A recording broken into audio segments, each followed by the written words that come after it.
All right, good morning, Hacksters. Today we have a special guest, Bunnie Huang, co-creator of the new Precursor, which is a mobile open hardware risc-v system-on-chip development kit that fits in your pocket, is low power, and according to the website, is equivalent roughly to a phone from 15 years ago, but with the ability to compile your entire CPU from scratch so that because the whole thing is about trust and being able to develop it yourself and see that there's no backdoors. Do I have that right? Yep, That's you probably nailed not it. the elevator spiel you give people, but Honestly, I haven't really been in an elevator with someone because of pandemic, so I haven't had to practice the elevator spiel. okay, yeah, we'll workshop it. So, yeah, why don't you tell us a little bit about Precursor? Yeah, the idea. So Precursor actually is a descendant from an earlier project that I had called Be Trusted, which it's still Huh. ongoing. And so the idea is I wanted to make a device that anyone could use that would help people keep safe communications with each other, help keep some basic secrets, right? And I realized that's actually an enormous software project as well as a hardware project. And the good news is that we've kind of got hardware to a point today where it runs code and it does stuff. So I'm like, why do we keep it a secret?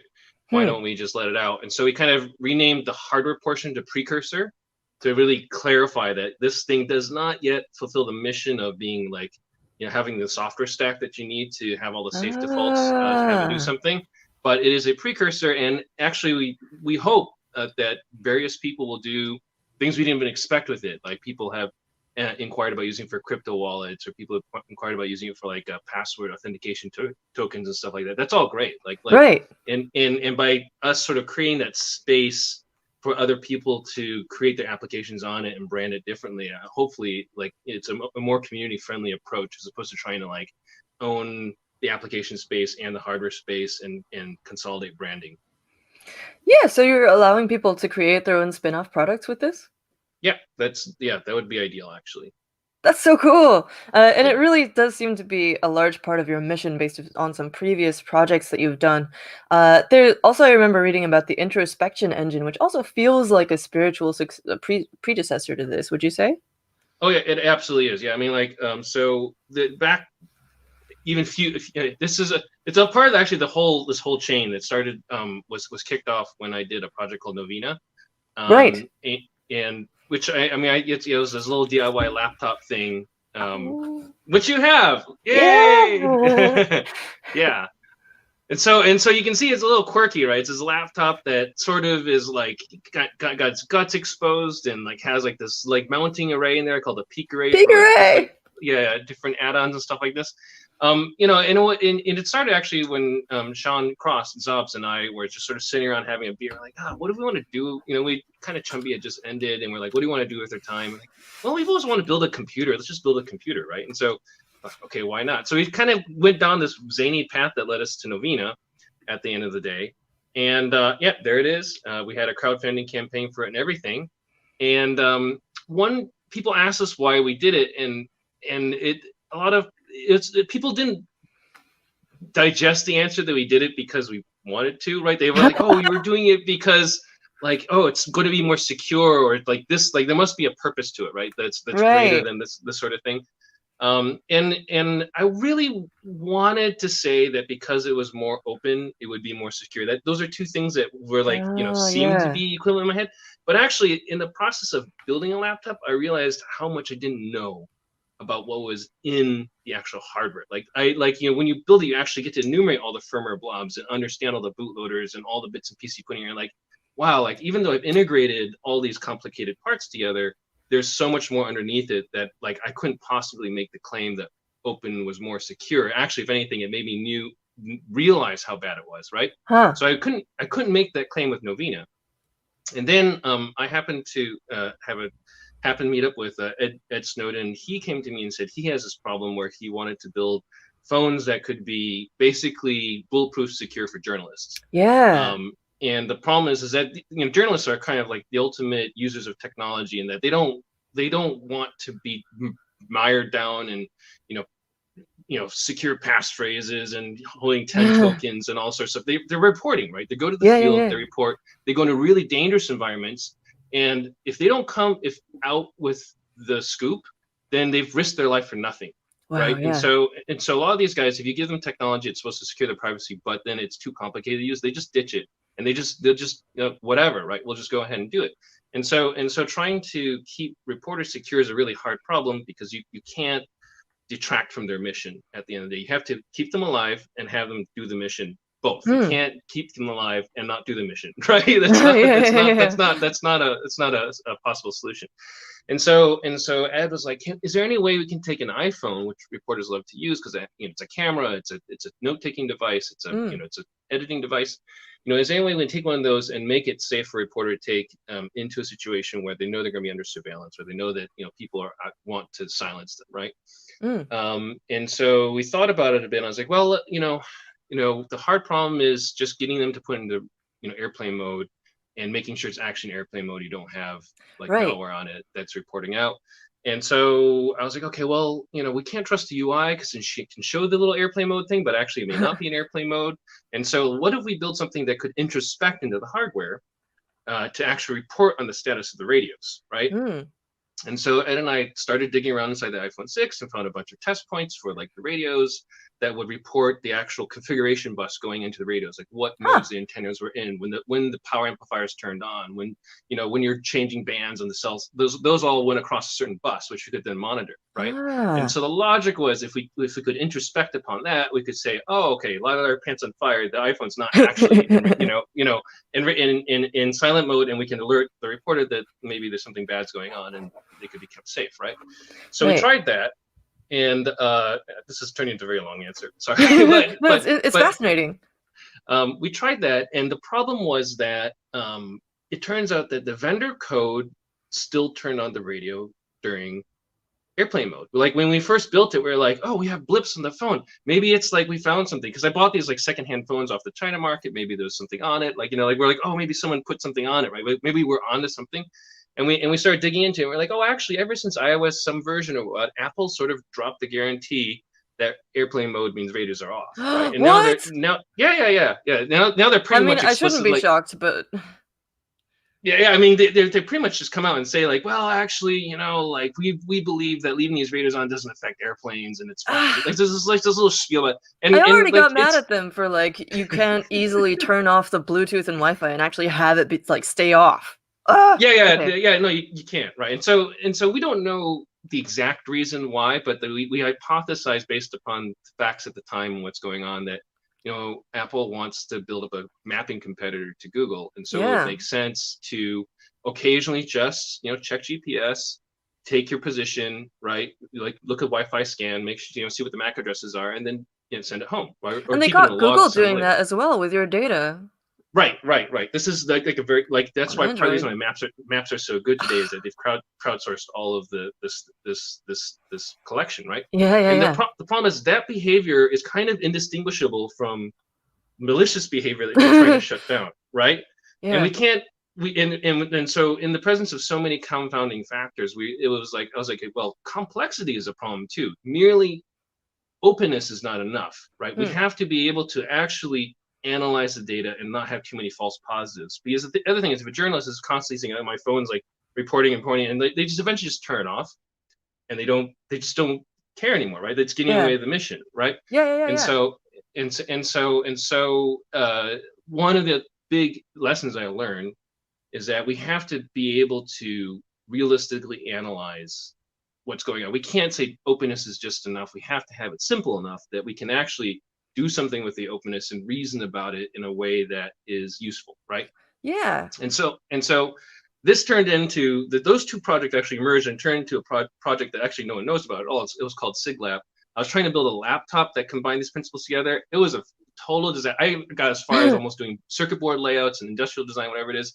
And I just kept on asking people, would you walk around with a laptop that was, and everyone's like, no, my messages come through my mobile phone. You have to solve mobile, right? If it's mobile or nothing when it comes to messages today, right? And so I completely just scrapped the project. I just threw it away, didn't talk about it, whatever it was. It just wasn't going to work, right? So you have to be able to do that. You have to be able to throw away your bad ideas. And it took me a couple years beyond that to sort of thinking about things. And then I was like, well, maybe we might be able to do a mobile-ish device, but there'll be some caveats, right? We really have to limit what you can do with it. We're not going to be able to fit a browser into something that we can understand. We can't even understand a browser, first of all, right? Like all the code on the inside, and like we're running JavaScript that comes from the internet, and we want to trust it, right? It's like okay, we've kind of, that's maybe an unsolvable problem currently today. And so I'm like, okay, is there a nucleus of a thing that we would want to do, and do it really well in a way that can, guarantees people's safety, right? And I kind of say, well, text-based communication is the core. Voice on top of that would be good, right? If we could just at least get that, and so that people can like send messages and keep in touch at a very basic level, maybe that's a meaningful bar to move forward from, right? And the requirements I had was like, I'm really aware of like silicon supply chain exploits and issues like that, because I've had to deal with like not implants in the supply chain, but lots of fakes and like secondhand. Like I know what people can do, right? Like already just for saving 50 cents on a bill of materials, people will put fake stuff into the supply chain. So if someone actually wants you dead, right, they'll certainly put fake stuff in the supply chain. It's like not, it's like it's like this huge sort of range of things between like putting fakes in and the effort to do it, right?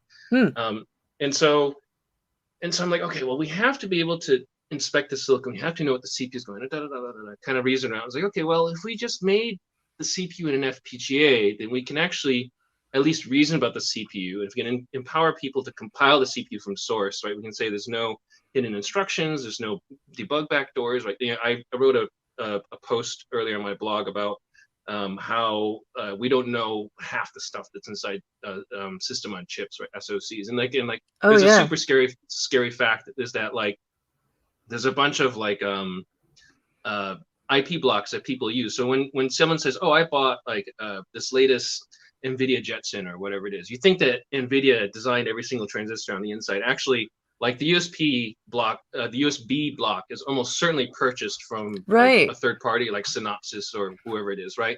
And we've seen how easy it is to embed even in just a USB cable completely invisibly, like malicious hardware. Right. And then so when you have these crazy complicated protocols, but like USB 3.0, you have all these test modes, all these backdoors you put in. You want to be able to test the silicon by injecting packets into it. Like all these things are inside that IP block for sure, right? And they're supposedly fused out and taken away before they get into production. And everyone's using that block, right? Like everyone buys from like 2 or 3 vendors, right? And so I sit here and look at this, and I'm like, oh my God, like the scale of this problem is, I don't know what's out there. We haven't found an expert in a while, but the potential scale of it is so breathtaking that I can't believe that some state level actor hasn't tried to put the thumb on some IP providers, right, to do this, right? I mean, and maybe they have. Who knows? Who knows, right? But I didn't want to stake a claim on something that was like secure on something that could have an exploit that I couldn't prove out, right? I wanted to be able to really say I know this is good, right? And so we went to this FPGA based solution, which is what's in Precursor, and it only runs at 100 megahertz for risc-v CPU. So it's like like it's 15 years ago we had mobile devices like the Palm and like the BlackBerry and stuff like this, which ran around that speed. But the thing is, we did a lot with those devices. We had calendars, we kept in touch, we sort of took notes. They could do handwriting recognition, right, at performance levels below what Precursor could do, right?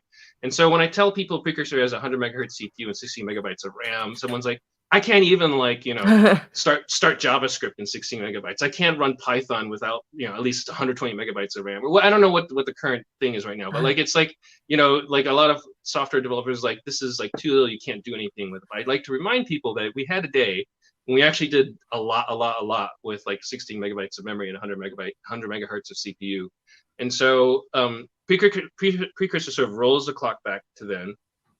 We're trying also to rein in the code base to something that we can analyze, which is what Sean Cross is doing right now. He's like super instrumental. He's writing the OS from scratch called Zeus. And one of the tenets of it is that we can actually reason about everything that's going on. We understand it. Right? I've actually walked through I've had to bring up Linux a few times on embedded targets and walk through the boot process. And it's like so much black magic inside a Linux boot process. And then let's not even talk about UFI and U-boot and all sorts of stuff. It's like crazy, all the sort of things that a computer is good. I want to be able to go from like, here's a reset vector, and here's the program that loads, and here's a page table, and here's how we pivot, and here's how like every single thing we can be like, and like we know that it's good. We don't want to complicate any of that, right? That really and that to me is the level of transparency we really want to have at the software level as well, all the way to the point where we're finally sending messages over your favorite chat protocol, whatever it is, right? So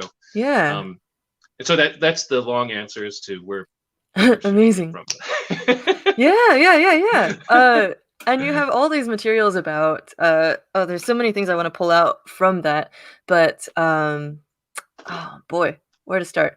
So we were talking about the fact that it has all these amazing attributes, and also you mentioned down here, compared to those devices from 15 years ago, you have all these peripheral technologies that have improved over those years. So you're able to have the advantages of faster networking stacks and higher display resolutions and things like that. Yeah, absolutely. Yeah. And you also have a keyboard, which I know people love. Yeah, I mean, the keyboard itself was, I think, to me, essential from a security perspective because, again, touch screens are like, they're always proprietary controllers. I decided if I wanted to do an open source touchscreen controller, that would be like a project in and of itself, like to do it really well and not have like, if I remember in the battle days of cap touchscreens, if you stood under a fluorescent light, it would trigger accidentally. Oh my goodness! We had all these kinds of problems, and multi-touch was hard, and like there's a lot of firmware that goes into these little boxes that connect to your touchscreen to process out all of the noise in the environment that gets coupled in cap touch. And so to do that well enough to meet the expectations of people who are used to these very high-end, very smooth, very sensitive cap touch screens would be a big project in and of itself, right? And so I was like, okay, we don't need more big projects. Let's just use a physical keyboard. Yeah, this makes sense. Is like, super easy to like, just hold up to the light and you're like, oh yeah, nope, the wires, switches. Oh yeah, and you have a picture of that on the let's hide this question for just now. But you have a picture of you holding up the keyboard and just being that's exactly it. No solder mask, you can just see through it. Yeah, we made it like clear. We actually asked for specifically the clearest FR4 material they had. Yeah, cool. They bought a special batch just for us that was particularly clear. Wow, nice. Yeah. And we do have a question about the keyboard as well. Oh, about the display, but I want to come back to the keyboard because that's really fascinating. Okay, but since you mentioned the display and how you chose not to go with a touch screen, partly because of the trust issues and partly because of the performance, and that being a whole thing. We have a question from David who says, what made you choose that display for the Precursor, mono versus color? So okay, I think I have it. Sorry, I'm gonna just duck off camera to see if I have this. Oh, for sure. If we look at this photo, we can sort of. Oh no! I have one that I fully took, but the display itself. The cool thing about this one is that actually, if you look at it, there's like this black border on the outside, right? Oh yeah. And actually, this black border here is a mask that covers up the actual transistors that drive the pixels on the screen. So if you hold a light up to the rear of it and you look at it through a microscope, you can actually see the transistors. Like they're really big TFT, like the huge, like 2-micron transistors they're used to address the screen, right? And there's no driver IC. A color LCD would actually, if you look at it, will oftentimes have like a little silver like fleck here, and that's actually a full, fairly high process node IC that contains a frame buffer and a control interface on the inside, which we don't know what it's doing, right? So you have oftentimes have this little I2C interface that can configure it, and like, is it socking away data, and then you can read it through a backdoor or something like that. I mean, probably not, but like this is in the theory, in the whole theme of like we want to be able to inspect everything. Yeah. This was the LCD that I could find, which you could conceivably do an inspection of, right? And know that it was very important to me to make sure that secrets were kept from your fingertips to your eyes, right? You didn't have to trust because we already have secure enclaves inside. Like the iPhone has like this little chip that Apple put in there that keeps your keys safe, and so even if you're like the application process compromised, like your private keys are safe, right? And you have something similar to that. Sorry, please go on. Yeah, I mean, the problem is that, like, once things go to display, you can have a screen scraper that can read the stuff, and when you're typing on the keyboard, you can have an IME editor that can like take your data, right? And so Huh. I wanted the whole human loop, right? The thing I had, it was just from my fingertips to my eyes. I had my secrets were preserved, right? I wanted that whole path, right? And that's the starting point. Like, going to a color display, sure. I mean, like, someone could do it, right? Knock yourself out. I mean, I think there's some GPIOs and whatnot. You may be able to throw a little MIPI display in there or whatever it is, like, and add it on if you wanted to. But it didn't support the whole thesis of like this, like, sort of just we're doubling down on transparency and security. That's the point of it, right? Yeah. Yeah, And and then maybe so go ahead. oh no, you. I'll let you ramble for as long as you're right. This is absolutely fascinating. But since you brought up the trusted and untrusted parts of the domains, you do have this T domain, trusted domain, and U domain, untrusted domain. You have two different FPGAs running in there. One, I guess the trusted one is a Xilinx Spartan 7, and the untrusted one is a Lattice Ice 40. Can you tell us about those? Yeah, so the idea was that, I mean, it's actually for two reasons. One is, the actual diagram, if you go down a little bit, this one?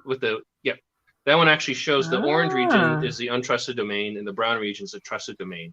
And it allows me to partition design. And the whole idea was I wanted to be able to reason about the attack surface of the trusted domain.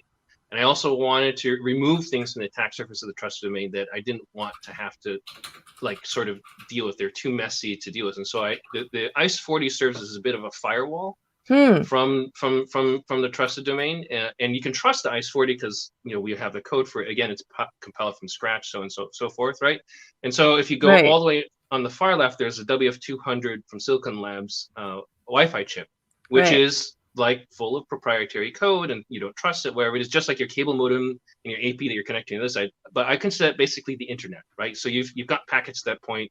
You don't trust anything anyways, right? But what you don't want is the WF200 mounting attack on your host IC, right? And so we firewall through the UP5K, and you have to at least break that, right? And break it hard enough that like we don't notice that it's somehow gone off the rails and reset it. And the UP5K will go ahead and relay those packets into the trusted domain, right? So that's kind of like sort of the logic behind the partitioning between the two devices. It also has the added benefit that we use that firewall as the power management chip, right? Because the ICE 40 is very low power, right? And we also want to be able to receive packets when you're in low power state from the Wi-Fi to turn the system on. So it was perfectly situated. So basically what happens is when you and another cool thing is actually with the memory LCD is that the black and white LCD, actually the way it works is that the actual quote unquote frame buffer for the frame buffer for the pixels is actually embedded with the pixel itself in the glass, right? And so you can actually pull the data lines from it, and as long as you apply power and a 1 hertz clock on it, it will actually display a static image, right? So it's a little bit like e-paper, right? And so we can actually do this trick where we can actually power down the full trusted domain, turn that whole thing off, save a lot of battery, leave the ICE 40 on, leave the WF200, and have a static display up, right? And then either when you hit a key or a packet comes in, only then do you power on the FPGA, and then you start consuming a lot of power to do all of your crypto processing and stuff like this.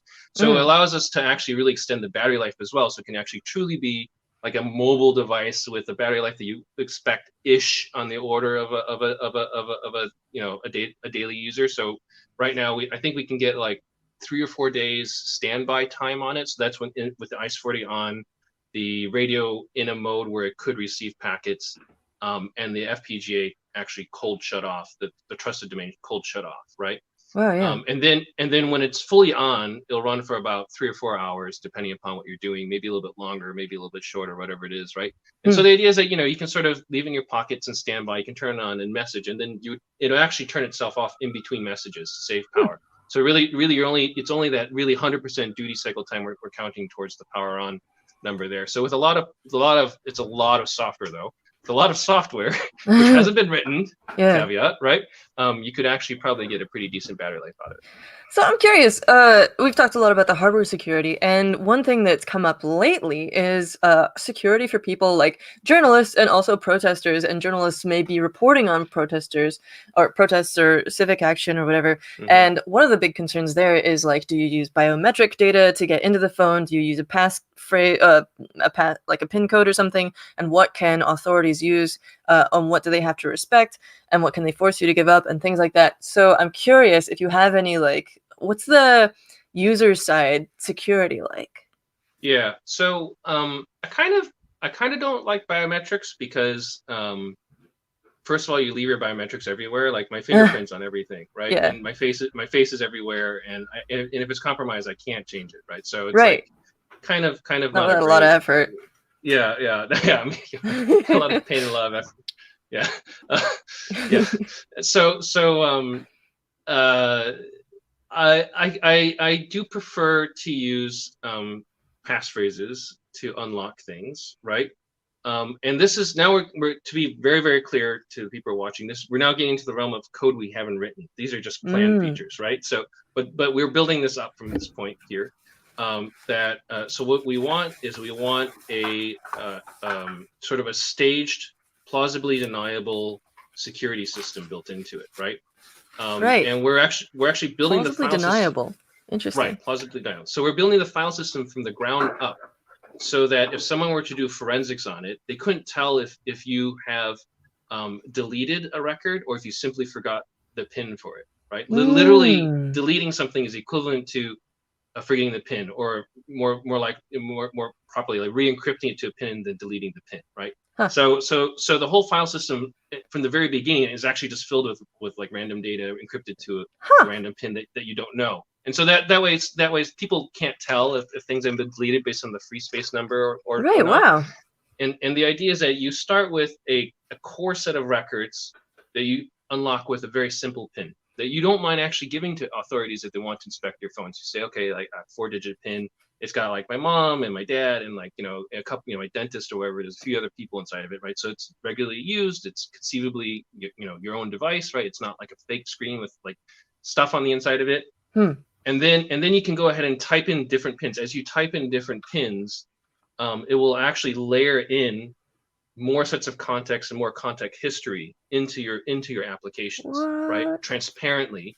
And so you're like, okay, I type in a particular thing, and all of a sudden I have a view into my social network, which includes a certain group of people, right? That may not be visible, right? And if I want to forget them or delete them, I literally lose the PIN, right? It's the same process. Yeah. So if you were, for example, challenged to give a PIN, you give a PIN, you unlock it. Here's my device. You can look at it, use it. Okay, well we think you have a contact with someone else. Do you have another PIN? Be like, I forgot it, right? Like, and it's actually literally the same as deleting it at that point in time. There's no distinction between the two technologically at that point in time. So it's fully plausibly deniable, or you can just say I never even had it or whatever it is. Like, it's essentially it's fully plausibly deniable from the bottom up.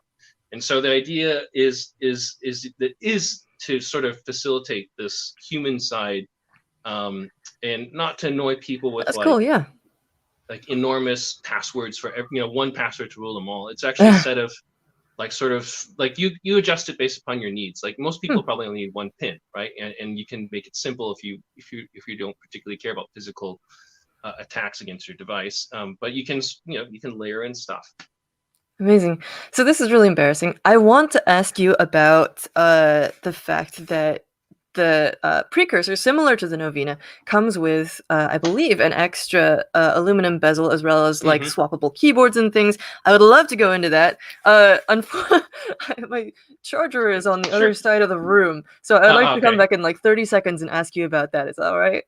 Sure. Yeah, go ahead. Wonderful. Yeah. And maybe you could show people the enclosure while I do that. Oh, okay, yeah, different things. Yeah, sweet. Sure. I can show people where we're at right now in the Wonderful. Precursor. I'll be back in 30 seconds. Right. Thank you. So we have like a history actually here. So this was actually the original device prototype that we made, which has an aluminum enclosure on the inside of it, and this was like the EVT1 revision. then we sort of changed it into a slightly different enclosure. This is the EVT2 version. This is actually just the enclosure itself. It's aluminum, 6063 aluminum is what we decided to with for the production. And so this is what will be our full production materials, right? So if you were to go to the campaign and back the sort of the regular device, this is what you would receive. There's also an omakase version that we're planning, and so it's deliberately a little bit vague because I'm trying to find the best materials to sort of express what I want inside the device. And so I'll show you some samples that we're considering. I don't get too excited that these are going to be exactly what's going to be on there, but one of them is it's actually, so it looks very similar to the other one, but this is a PVD stainless steel. So you can see the reflection and the finish of it. It's actually got a very high polish on it. I love this combo of matte and glossy black. It's so classy. Yeah, as opposed to like the production case, which I just put down, it's going to be like a matte aluminum, right? That's for just basic production and cost reasons. It's much easier to make it. This is actually hard to make. It's actually quite expensive. And it has a great hand feel to it. It's a great way. It's really durable. It can come in a bunch of different colors, but I think we're going to stick with like black because that's like classic and simple. And then we have another version which I'm looking into, which is naval brass. And so you can see, it is a bit of a fingerprint magnet, but it's just like I just love the fact that it's it actually will age. It's one of those materials that looks better over time, in my opinion. It'll get like a patina. Yeah. Right. And you could actually like brush it if you want and sort of get like that sort of aged look to it if you wanted to, make it really your own. And so I kind of want to build products that feel better and look better with time as opposed to looking worse with time, right? And so that's one of the reasons why I really like this material. It's also quite expensive, but I really like the feel of it. And since you can take it off the phone, you could conceivably apply your own patinas or whatever. You could just dunk it in something and get your own design on it. Yeah. Totally. Yeah. That's the whole idea. And the case is actually deliberate design to be quite machinable. If you have access to a decent machine shop, like it's not like an iPhone case where it's like impossible to machine. It's like actually pretty minimal on the inside, right? It's deliberately minimal to try and make it like the hardest part is actually tapping the M1.4 screw holes on it. That makes sense. So yeah, right. And so you could 3D print a version of the case or do it in some other material. I mean, it's like it's potentially doable. We looked into doing titanium for it, but it turns out the features are a little bit too fine, and the hobbing is a little bit too aggressive for high yield on titanium. It'd been like $1,000 or something like that to produce a case, which no one would want to buy, right? What is hobbing? It's sort of like the very like coarse milling, like just sort of because the problem is you have to start with a full billet of aluminum. Like this actually starts as a block of aluminum that's thick. Right, and we remove all this material on the inside. It gets recycled, don't worry, right? But like this is actually one of the reasons why the aluminum has one of the highest recycling rates for materials, is because iPhones basically start from blocks of aluminum and they just throw away 99% of the material and then they recycle it, right? And so that actually counts towards aluminum's recycling thing. It's a little bit, even though it's internal to the company. The production yeah. It's not post-consumer. It's all during manufacturing recycling. But it's perfect to recycle. It actually recycles really easily. It's fairly low energy to do it, and it allows you to do that. And because people have figured out how to do that in aluminum, they basically don't charge you very much for the material you remove on aluminum. So it's okay to remove a lot of aluminum. Titanium does not recycle well. Stainless steel recycles okay, but the supply chain is not as good at for that particular material, the alloy we're going for. Yeah, it's an alloy, so it's right.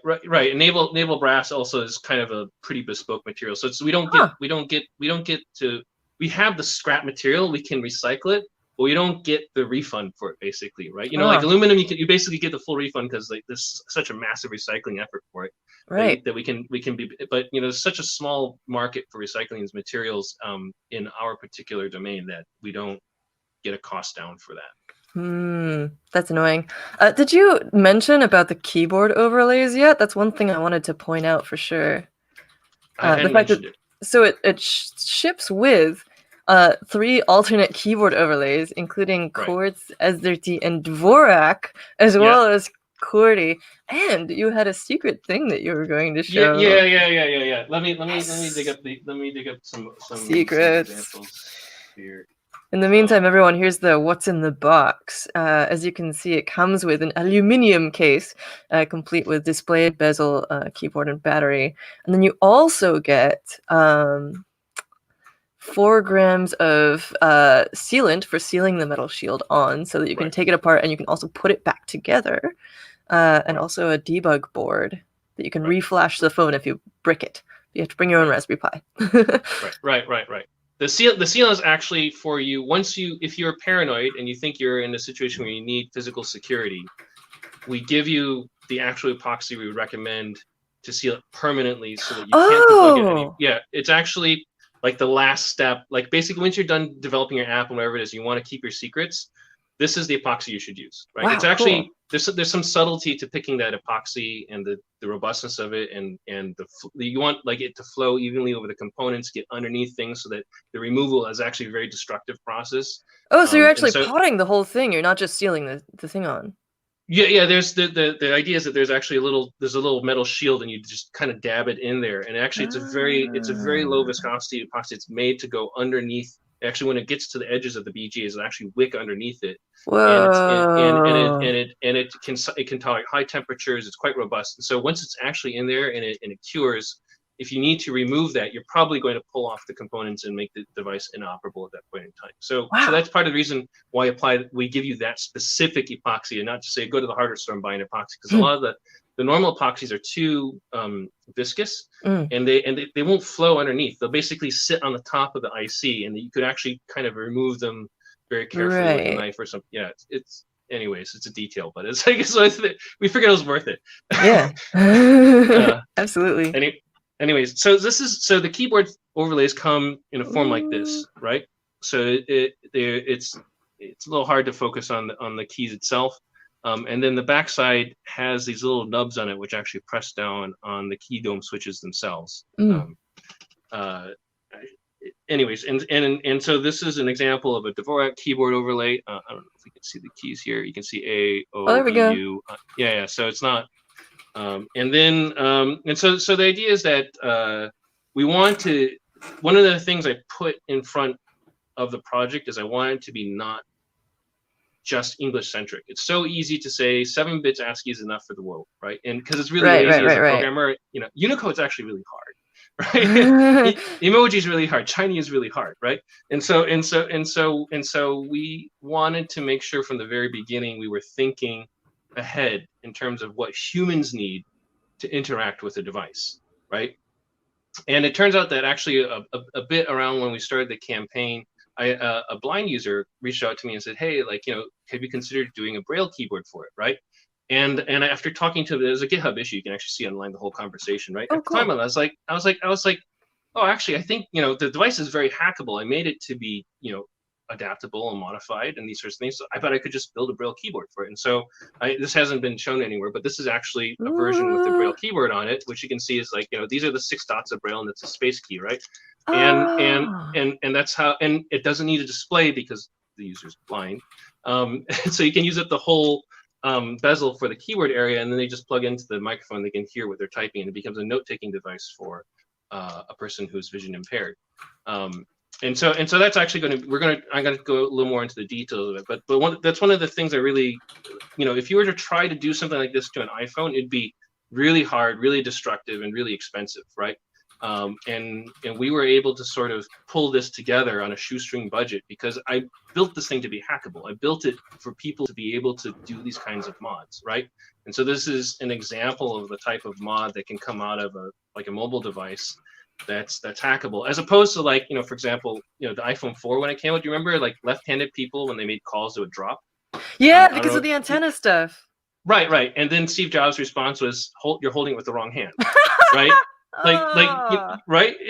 That's like one extreme opinion about how hardware should be done. And my response is oh, you can't see? Well, let's just get rid of the display and give you a keyboard, right? And we can do it without having to distract the whole project and reinvent the world, right? That's the hardest part, honestly, at the end of the day, is always the software, right? Writing the drivers for the cording and integrating it into the system. That's going to be a harder problem than the hardware design itself.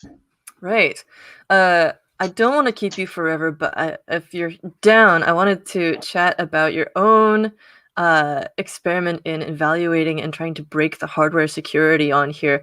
Because one Sure. thing about that you mentioned about the LCD is that the individual pixels have memory, right? So I was wondering if it's like possible for someone to extract that and just get a picture of what your screen last had on it. But then you've also done all this research yourself on like how to break it. Right. So the individual pixels have memory in the sense that it's like a single bit of memory per pixel, but it's a very crude memory, and if they were to include a way to read it out, you would definitely see the extra circuitry, right? It's not the sort of thing you can sort of slip in there without someone noticing, because the transistors are huge. Like you can see the transistors, right? So yes, it has memory inside the display, but if you were worried about that, you could, in theory, suss that out, right? Cool. So in particular about that post, what did you want to ask about that? Oh, I was curious. I just wanted to share with people that you had done this, and I think I was curious.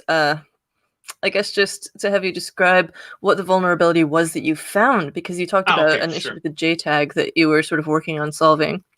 Yeah, that's right. So yeah, the thing about making secure products is that you also have to know how to break security as well. Right. It's actually two sides. You can't make it's like, saying I'm going to design a dam to hold back water, but I don't know anything about water. I'm going to build in the desert because and then when we put in front of the water, we'll just deal with it then, right? You have to know about water to hold it back, right? Right. And so you have to know how to break security to make security. And so one of the facets of this project is I had to give it a good go at breaking it, and the results weren't pleasing to me. I'm not happy with like the exploits that I found, or sort of the level of security that it comes to. But I have to be honest. I have to sort of put that out there and be like, yep, I found some problems, right? And this article is sort of like talking about the issues and the way we mitigate them, and which about, and trying to put it in perspective. Like they're not world-ending problems, right? I just wished it was. I would just wish it was better, right? There are actually, most products actually have worse security than this does at the end of the day, even though this has problems. So the main issue is that I was hoping if your device was confiscated by a nation state, that it would at least take them a few days to compromise the things on the inside, right? Like that would be honestly, if someone took the most secure chips and whatnot, a well-prepared nation state can probably compromise things within a few days anyways, right? That's like that's just decapping the chip and putting in a backside imaging or tychographic imaging, whatever it is, and pulling all the secrets out, right? That's the limit, right, that you get to. And so I put a lot of effort into building a full system where you can create your FPGA image, compile it from source, burn it into your device. You can generate random keys to encrypt it inside the device using random number generators inside the device. And you can then fuse it so the device can only boot from the image that you have told it to boot from. So no one else could put another image onto it. No one knew the key outside the device. And that would require you to, at the very least, pull off the silicon top and start looking for the keys to start decrypting the secrets on the inside. That's what I was hoping for. It turns out that there is a flaw in the way that Xilinx implemented the configuration protocol that essentially gives an unchecked pointer to the configuring device, right? Like you can pull like one word out of the FPGA at an arbitrary location for every reboot of the device, right? A single byte is what you can pull out. It's called the Starbleed exploit, or WB star exploit, and of course you just keep on rebooting over and over again. You have the full image, and if you know exactly where to look, you have, right. So it's a you have to have the ciphertext to do the attack, right? So it's not just you can just reboot it without having to have some data on hand. So if you've encrypted your device, and you have the ciphertext sitting inside your device, someone accessing it from the port outside doesn't have enough yet to really pull off the full attack, right? They still have to dump the ROM, right? And so there were a couple of mitigations that were sort of suggested by the researchers who found this. I tried implementing the mitigations. I tried breaking the mitigations. The mitigations broke. Right? And I was like, if you just did these two things, the mitigations are worth is whatever. I'm like, oh, which is part of, at the end of the day, why we ship the device with epoxy, because if you there's a debug port. It's a developer device, right? Right. If you want to be secure, you got to glue that closed. Right? Yeah, right. Of course, the economy of having it be hackable but also secure. Right. I have to believe that you had some fun doing this, because you have this huge history of doing reverse engineering and publishing books on it and stuff. I definitely get into the groove when trying to take these things apart. It was fun developing all the tools and kind of one of the, I guess what you call the peace dividends of the hacking was I now. For example, I got rid of OpenOCD from our So I'm getting really technical. In order to do the JTAG flashing, I used to use a tool called OpenOCD, which is like the C-based program for talking over JTAG to program the FPGA. And it's like a bear to compile. It's really hard to push patches to. They're open source, but it's very hard to get a pull request into them. And the code base is a little inscrutable. And I want to do more with it, right? And so actually this whole project motivated me to rewrite the whole JTAG sort of flashing chain in a Python tool. Oh my goodness! Which is actually a lot easier to manipulate, and it was giving me a lot of flexibility to go ahead and manipulate the JTAG streams and the grammar that was going on. And I was like, well, heck, I can just turn this into a chip flasher. So I did that.